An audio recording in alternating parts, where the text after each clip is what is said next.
अब यहाँ पे एक्सरसाइज हम लोग 1.2 लेके चल रहे हैं। इसमें जो पहला क्वेश्चन दिया है वो भी बेसिक कॉन्सेप्ट के बेस पर है।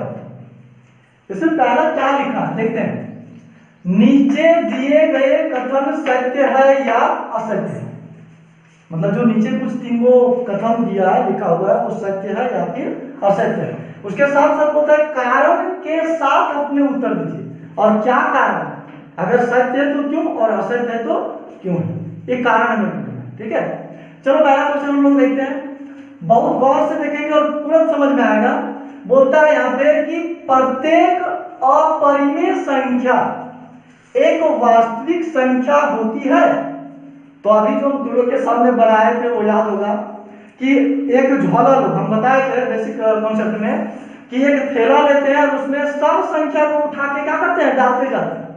सभी संख्या को उठा के क्या करेंगे, डालते जाएंगे, चाहे वो प्राकृतिक हो, चाहे वो पूर्ण हो, चाहे वो पूर्णांक हो, चाहे वो धनात्मक हो, चाहे वो ऋणात्मक हो, कोई भी संख्या हो, चाहे वो परिमेय हो चाहे वो अपरिमेय हो, उसको झोला में डाल और हिला दो, जो वो मिक्सचर में प्राप्त होता है, जो मिल जाएगा ना, वो जो मिल के जो संख्या में प्राप्त होता है। जैसे हल्दी धनिया मिर्चाई के अपने कूट देते हैं ना, तो कूटने के बाद क्या मिलता है, मसाला।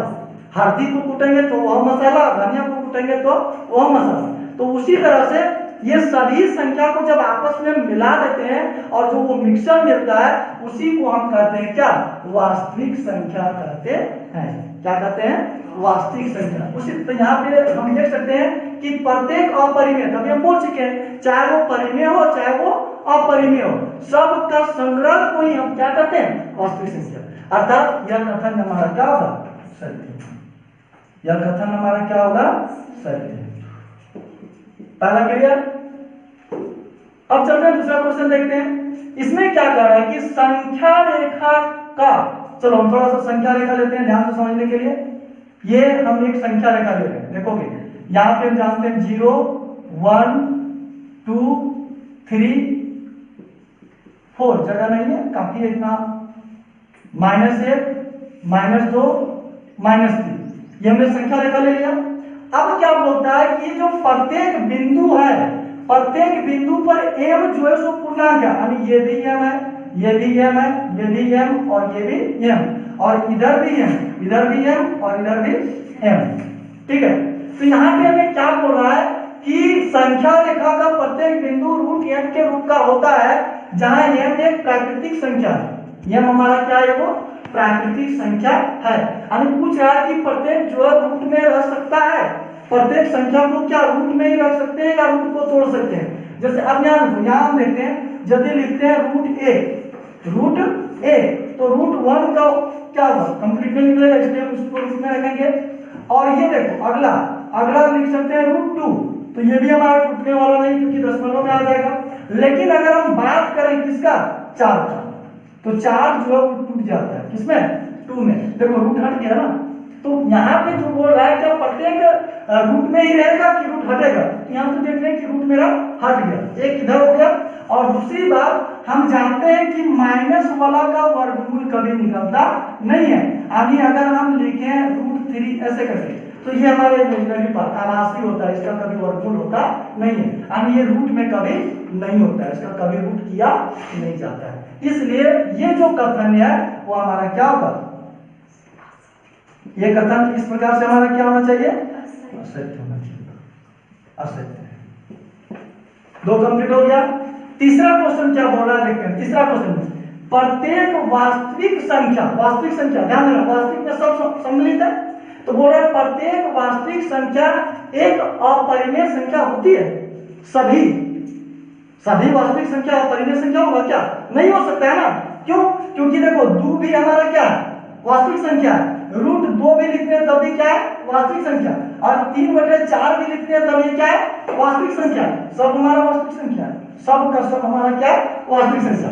अब बोलो ये हमारा अपरिमेय, √2 हमारा क्या है, अपरिमेय, और ये क्या है, परिमेय, ये क्या है, परिमेय। तो क्या ये जो बोल रहा है वो सही है, प्रत्येक वास्तविक संख्या क्या वो अपरिमेय होगा, सभी वास्तविक संख्या अपरिमेय हो सकता है क्या, नहीं, क्योंकि दिख रहा है, जो रूट के अंदर है और रूट जिसका नहीं निकलता है वही हमारा क्या हो सकता है, और परिमेय बाकी सभी वास्तविक संख्या क्या होगा, परिमेय संख्या। इसलिए यह भी जो हमारा है वो क्या होगा, असत्य है। कोई दिक्कत? क्लियर? 3 क्वेश्चन समझ में आ गया। नेक्स्ट क्वेश्चन के लिए इसके बाद अगला क्वेश्चन क्या कह रहा है हम लोग इसको देखेंगे। ये भी क्वेश्चन वो लिखने वाला है ना, बड़ा ही दिमाग वाला है, कुछ भी लिख देता है, पूछ देता है। इसको हम लोग जानते हैं, ये आसान क्वेश्चन है। कैसे बोलता है, क्या सभी धनात्मक, ध्यान दोगे थोड़ा सा, सभी धनात्मक यानी जो प्लस की ओर होगा, सभी धनात्मक पूर्णांकों के वर्गमूल अपरिमेय होता है क्या? गलत है। कैसे होगा? ये जो परसों लिख दिया, लिखने वाला भी को समझना चाहिए ना, ऐसा नहीं लिखना चाहिए क्या? बुतरू अब होशियार हो गया है। यदि नहीं तो एक ऐसी संख्या के वर्गमूल का उदाहरण दीजिए जो एक परिमेय संख्या। बिल्कुल होगा, चलो देखते हैं। अरे तो आसान है। क्या सबसे पहले क्या बोला, धनात्मक लेना है, ऋणात्मक नहीं लेना है, तब तो बहुत आसान हो गया। शुरू करते हैं एग्जाम्पल के लिए। देखो हम लोग एग्जाम्पल लेंगे, उसके बाद इसका आंसर लिख देंगे। सबसे पहले एक का लेते हैं, तो एक का नहीं निकलेगा। नहीं निकलेगा क्या? पूर्ण रूप से अंक निकलेगा? नहीं निकलेगा, निकलेगा लेकिन दशमलव में। 2 का, इसका भी पूर्ण रूप से नहीं निकलेगा। 3 का, इसका भी पूर्ण रूप से नहीं निकलेगा। लेकिन हम बात करें किसका? 4 का, तो जानते हैं कितना होता है, पूर्ण अंक प्राप्त होता है ना, 2। और इसी तरह अगर आगे बढ़ते जाए तो हमने किसका, 9 का, 9 का कितना हो जाएगा, 3 होगा ना। तो क्या ये जो लिखा है वो गलत है या सही है?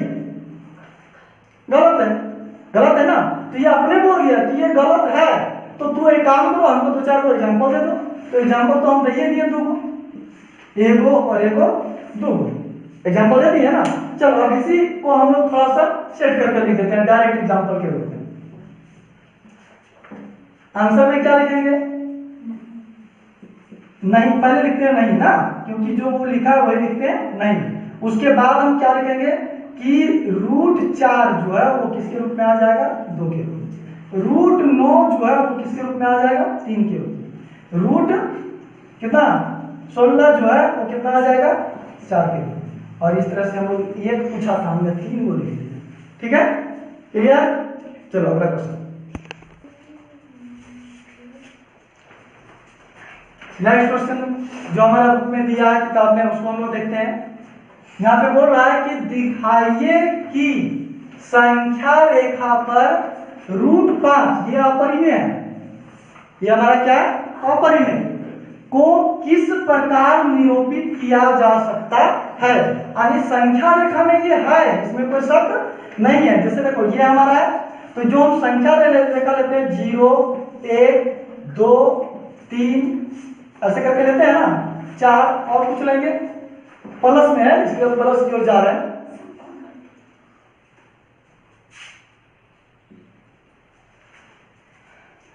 तो ये जो हमारा प्लस में है 5, इसलिए प्लस की ओर चलेंगे। तो यहां पे अगर देखा जाए तो √5 जो है सो कहीं ना कहीं है, संख्या रेखा में √5 जो है वो कहीं ना कहीं हमारा है, लेकिन वो किस जगह पे, ये हमें क्या करना है, फाइंड करना, ज्ञात करना, दिखाना है कि ये किस जगह पे हो सकता है और हम इसे कैसे दिखाएंगे। ठीक है, तो चलते हैं। हम यहाँ पे भी एक संख्या रेखा लेते हैं, ये तो हम ऐसे लोगों को सिंपल समझाएं। चलो एक संख्या रेखा लेते हैं। सबसे पहले हम क्या करेंगे, एक संख्या रेखा लेंगे। ध्यान दें, हमने एक संख्या रेखा ले लिया, 0, 1, 2, 3। आप लोग जो संख्या रेखा लेंगे वो यहाँ ध्यान रखना है कि ये डिस्टेंस बिल्कुल क्या होना चाहिए, समान होना चाहिए। वो थोड़ा सा भी मिस्टेक हुआ तो वो क्या होगा, गलत हो सकता है। ठीक है, अब देखो ये जो है, हम थोड़ा सा चलते हैं समकोण त्रिभुज की ओर, ताकि इससे रिलेटेड ये हमारा क्वेश्चन बनेगा। अगर आप नहीं जानते होंगे तो आप इसे देख सकते हैं कि समकोण त्रिभुज के लिए, समकोण त्रिभुज में आधार होता है, लंब होता है और क्या होता है, कर्ण होता है। तो अगर समकोण त्रिभुज में 2 भुजा दिया है, कितनी भुजा दिया है, 2 भुजा, और एक नहीं दिया है कर्ण, तो उसको निकालने का हमारे पास फॉर्मूला दिया है ना। इसके आधार पर हम कर्ण को निकाल सकते हैं। किसको निकाल सकते हैं? कर्ण। किसको निकाल सकते हैं? कर्ण। कोई दिक्कत? अब चलते हैं, यहाँ देखते हैं। यहाँ पे हमको बताना है क्या? √5। क्या निकालना है? √5। तो यहाँ पे थोड़ा सा हम ध्यान देते हैं, समझते हैं कि √5 को अगर दशमलव के रूप में निरूपित करना पड़े तो 2 पॉइंट कुछ हो सकता है क्या? यानी कि कहने का अर्थ हुआ 2 पॉइंट कुछ हो सकता है, यानी 2 और 3 के बीच। किसके बीच है? 2 और 3 के बीच। यानी √5 जो होगा वो इधरे कहीं होना चाहिए। तो यहाँ होना चाहिए, कंफर्म नहीं है कि कहाँ होगा, होना चाहिए। इसको हम कैसे दिखाएंगे? ये जान गए कि 2 और 3 के बीच में होगा, ये अंदाजा लगा, हमने अंदाजा लगाया कि ये √5 का अगर तोड़ा जाए तो 2 पॉइंट कुछ हमारा आता है। तो इसके अनुसार 2.3 के बीच होना चाहिए, 2 और 3 के बीच में होना चाहिए। अब इसको हम लोग जानने के लिए एक तरीका अपनाते हैं। क्या करते हैं? देखोगे ध्यान से, ये यहाँ से यहाँ तक, यहाँ से लेके यहाँ तक हम ले लेते हैं। यहाँ से यहाँ तक का दूरी हमारा क्या हो जाता है? देखो तो यहाँ से इस जगह तक 2, कितना हो गया? 2। और 2 जहां है, ये देखो 2 पर एक बिंदु हम डाल लेंगे और 2 पर एगो लंब डालेंगे। लंब तो समझ ही रहा होगा, लंब डालना 90 डिग्री का कोण का निर्माण होना चाहिए। कितने डिग्री का? हमने बना दिया, कोई दिक्कत? 90 डिग्री का कोण बनाने के बाद ये जो दूरी है एक ये सेम दूरी है ना, सेम उतना ही दूरी हमें मापना है इस बिंदु से। यहां से कितना मापेंगे? मात्र और मात्र 1 मापेंगे। कितना मापेंगे? जितना दूरी यहाँ है उतना दूरी यहाँ 1 मापेंगे, 2 नहीं लेना। इधर से 2, नीचे 2 लिया और ऊपर हम कितना ले लिए? 1। कोई दिक्कत? और जब इसको हम लेते हैं तो इसको हम क्या करते हैं? एक बिंदु से निरूपित कर देते हैं, ये। और पुनः ये वो और ये को हम मिला, किसको? वो और ये को हमने क्या मिलाया। और जैसे ही हम देखो इसको मिलाए, यहाँ तो हम बोले थे 90 लंब लेना है, ये 90 होगा। ये हमने खड़ी किया और इसको जब मिलाया तो जैसे ही ये 90, तो ये त्रिभुज ही बन गया हमारा। कौन सा? समकोण त्रिभुज, बराबर। जिस त्रिभुज का एक कोण 90 डिग्री हो क्या कहलाता है? समकोण। यानी इस जगह पे मैं कितना डिग्री तो क्या बन गया? समकोण बना। ये हमारा 2 और ये हमारा कितना? 1। ये हमारा 2 और ये हमारा कितना हो गया? 1। अब इस सिचुएशन में हमें क्या करना है?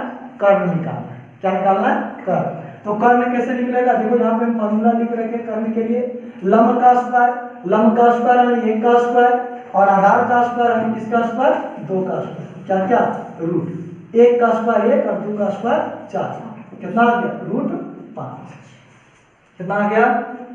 और ये जो है इसकी लंबाई यानी कर्ण की जो लंबाई है वो हमें दिख गया। कितना है? √5। कर्ण की लंबाई हमें कितना दिख गया? √5। यानी ये जो लंबाई है वो हमें कितना बता दिया कि हम √5 है। अब क्या करना है? अभी तक कंप्लीट नहीं हुआ। अब करना क्या है? स्केल जिसको हम स्केल के सहायता इतना हम काम कर लिए। अब प्रकार लेना है जिसमें हम लोग कट पेंसिल लगाते हैं। प्रकार लेके नुकीला वाला भाग, जो नुकीला वाला भाग रहेगा उसको वो पे पुट करेंगे, और जो कट पेंसिल वाला भाग रहेगा उसको हम कहाँ पे सेट करेंगे? ये पर। देखो देख सकते हो, ये हमारा नुकीला भाग मान लेंगे और ये हम कट पेंसिल वाला भाग मान लेंगे, और इस तरह से क्या करेंगे? एक चाप काटेंगे ऐसे करके। जैसे ही हम चाप काटते हैं संख्या रेखा पे आके एक बिंदु ये निरूपित कर देता है, और ये जो बिंदु हमें प्राप्त होता है इसी को हम कहते हैं क्या? √5। और इस तरह से ये क्वेश्चन रूट में जो हमने दिखाना था कि √5 किस जगह पे होगा, हमने दिखा दिया कि √5 संख्या रेखा पे किस स्थान पे हो सकता है। और इस तरह से हमें इस क्वेश्चन को क्या करना है? सॉल्व करना है। कोई दिक्कत? Next question.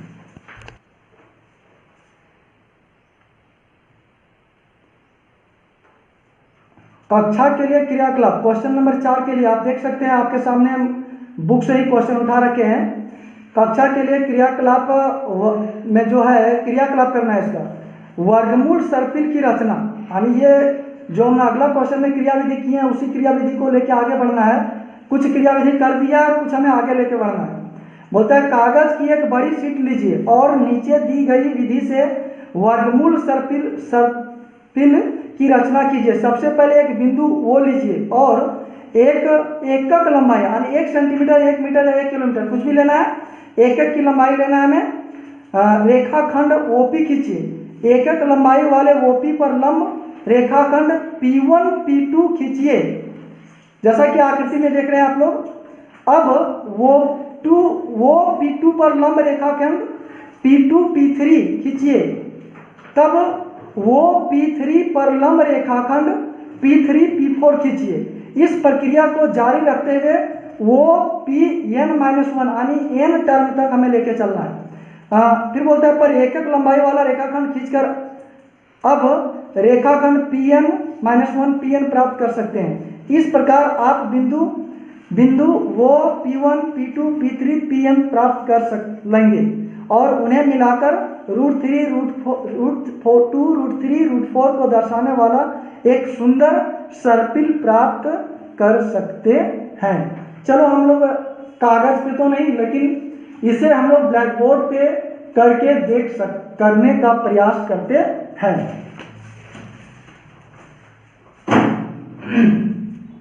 इस क्वेश्चन के लिए कुछ हम फिगर तैयार कर रखे हैं, आप इसे ध्यान से देखेंगे। यहाँ पे सबसे पहले क्या किया, जैसा कि क्वेश्चन में कहा गया कि सबसे पहले बिंदु वो लेना, हमने बिंदु वो ले लिया और वो पे 1 सेंटीमीटर या एक एक लंबाई, एकक, वहां ना सेंटीमीटर ना मीटर कुछ नहीं दिखाया है, एकक लंबाई लेना है। एक हमने लंबाई भी ले लिया, ठीक है। और क्या बोलता है कि जो लंबाई होगा एक छोर वो और दूसरा बिंदु जो होगा वो क्या होगा, P1 होगा। अब क्या करना है, P1 पर एगो लंब डालो।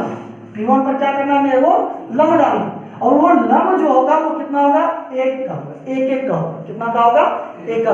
अब जैसे ही लंब डालेंगे, लंब डालने के बाद यहाँ पे जो बिंदु आएगा उस बिंदु का नाम हमें क्या करना है, P2 लिखना है। क्या लिखना है, P2। और ये P2 को पुनः हम वो से मिलाएंगे। हमने मिला दिया, वो से मिला दिया।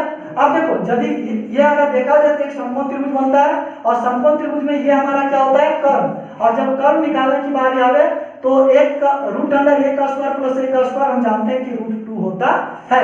ऐसे 1 का स्क्वायर प्लस 1 का स्क्वायर बराबर कितना होगा, √2। आप इसे सॉल्व करके देख सकते हैं। तो ये जो लंबाई है वो P2 वो हमारा कितना हो गया, √2। पुनः क्या कहता है कि P2 पर एक की लंबाई लेना, एकक की लंबाई लेना है, लेकिन ध्यान रखना है कि यहाँ पे कितना हो, 90 डिग्री। उसी प्रक्रिया को लेके हमने दोहराया और पुनः जब P3 को हमने मिलाया किसे, वो से, तो हमें क्या मिला, √3। क्या मिला, √3।